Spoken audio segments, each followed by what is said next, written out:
மெரினா விவகாரம் பெரிதானது. கருணாநிதியை தெருவில் இழுத்துவிட்ட அமைச்சர். இந்த அசிங்கம் தேவையா? அடிமேல் அடி. திருப்பரங்குன்றம் தீபம் விவகாரத்தில் திமுக சட்டத்துறை அமைச்சர் ரகுபதி பேசிய வார்த்தைகள் இந்துக்களின் உணர்வுகளை கொந்தளிக்க வைத்த அரசியல் தீப்பொறியாக மாறியுள்ளது. தமிழக மக்களின் ஆன்மீக மரபுகளை அவமதிப்பதும் இந்து மத மக்களின் வழிபாட்டு உரிமை, பண்பாடு என இவை அனைத்தையும் முதலமைச்சர் உட்பட திமுகவினர் தொடர்ந்து கேலி செய்து வருவதும் திமுக அரசின் இந்து மத விரோத மனநிலையை மீண்டும் நிரூபித்திருக்கிறது. திருப்பரங்குன்றம் விஷயத்தில் நீதிமன்றத்தின் தீர்ப்பை புறந்தள்ளிய திமுக அரசு நீதிமன்ற உத்தரவை எதிர்த்து மேல்முறையீடு செய்யப்போவதாக அறிவித்துள்ளது. இது தொடர்பாக செய்தியாளர்களிடம் பேசிய சட்டத்துறை அமைச்சர் ரகுபதி, திருப்பரங்குன்றம் தீபம் விவகாரத்தை சுடுகாட்டுடன் ஒப்பிட்டு பேசியது சர்ச்சையானது. ஒரு இடத்தில் என்ன நடக்க வேண்டுமோ அதுதான் நடக்கும்.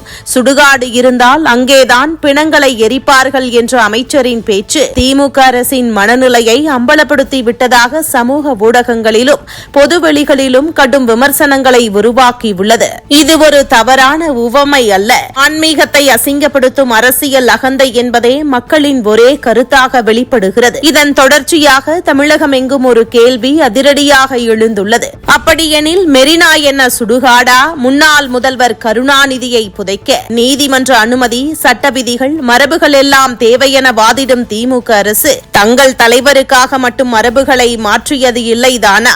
மெரினா கடற்கரை பொதுமக்கள் ஓய்வெடுக்கும் இடம். அங்கே அடக்கம் செய்யப்பட்டது மரபா, பழக்க வழக்கமா அல்லது அதிகாரத்தின் திமிரா என்ற கேள்விகள் மக்கள் மனதில் ஒலிக்கின்றன. ஒருபுறம் இந்து கோவில்கள், தீபங்கள், வழிபாட்டு முறைகள் என்றால் பழக்க வழக்கம் மாற்றக்கூடாது என்ற போதனை. மற்றொருபுறம் இவர்கள் ஆங்கில புத்தாண்டு என்றால் 12 மணிக்கு பூஜை போதனை செய்கிறார்கள். ஆனால் திருப்பரங்குன்றத்தில் தீபம் ஏற்ற வேண்டுமெனில் ஆகம விதியை பின்பற்ற வேண்டும் என்ற வாதம். இந்த இரட்டை நிலைப்பாடுதான் இன்று திமுகவுக்கு எதிரான பொதுமக்கள் கோபத்தின் மையமாக மாறியுள்ளது. ஆங்கிலேய ஆட்சிக்கு முன்னர் தீபத்தூணில் தீபம் ஏற்றினார்கள், அதன் பின்னர் தான் தீபம் ஏற்றவில்லை. இதை வைத்து வாதம் செய்தது தமிழக அரசு. தீபம் ஏற்றாத இடத்தில் ஏன் தீபம் என்று கேள்வி எழுப்பும் திமுக அமைச்சர்கள் மெரினாவில் எப்போது புதைக்க அனுமதி இருந்தது என்ற கேள்விக்கு பதில் சொல்ல தயாராக இல்லை என்பதே மக்களின் குற்றச்சாட்டு. இந்த விவகாரம் வெறும் திருப்பரங்குன்றம் மலையை சுற்றிய சர்ச்சை அல்ல.